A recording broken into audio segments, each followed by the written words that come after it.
In my current job, I'm what's called a senior strategic success manager. And we work on a team in our client services department that works with our top 100 accounts. These are accounts that either have our largest contracts or have potential to be our largest contracts. They're our top priority accounts.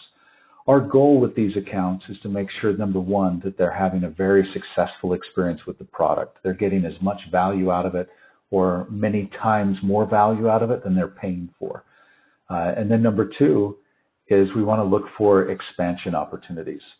So we might have only one department using our product, and we want that to change. We want to spread to, if we're in marketing, well, marketing works frequently with sales. So we want our product to then spread to sales.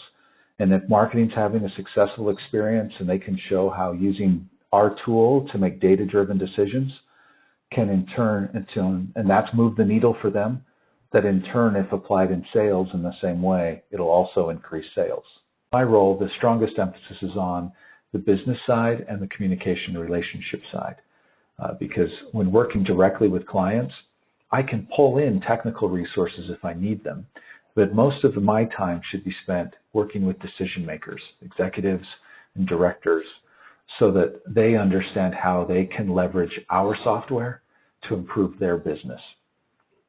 So being able to bridge the gap across many industries, across many different departments or functions within an organization. One day I might be talking to somebody in sales in the software industry like ours. The next day I might be talking to an executive who's in a talent agency or a model agency. And those business models are completely different. So bridging that helps on the business side as well as the relationship side to make those connections and add relevant value. It's almost 50-50, where half of my time I get out in front of clients, working with clients. FaceTime's great. You build relationships so that you can really work together and help them solve some of their biggest problems. Without that relationship, without the face-to-face, they often don't even share some of the biggest challenges they face. And then the other half is you come back to the office and you work with everybody else. I get to work across the entire company to say, here are the challenges our clients are facing. We need to solve them. And that might be working with the product development team and the software engineers, or it might be working with consulting to get some professional services in. Might be working with our support team to get certain tickets prioritized. Basically, it's across the whole company to make sure that our clients. So without going into too much detail, of course, I had a customer who was in what I call stage 2 with data-driven decision making. The first stage is they're just trying to learn how to use the product. They're getting their first metrics in there. They're connecting to a couple of data sources. They might find out how to combine those data sources together to get a more holistic view of their business. Second stage is once they get a taste of what data can do, they start to track everything. And I started, working with this customer who had a dashboard that had more than 80 metrics on it. And on the page in their browser, they had to scroll and scroll and scroll in order to get through all of it every day. And it started to be overwhelming. In fact, it started to be so much that they stopped looking at it. And working with this customer, we went through a series of questions. It's really guided thinking to identify what's going on in their minds versus what goals are they trying to achieve. What are the metrics they really need to improve?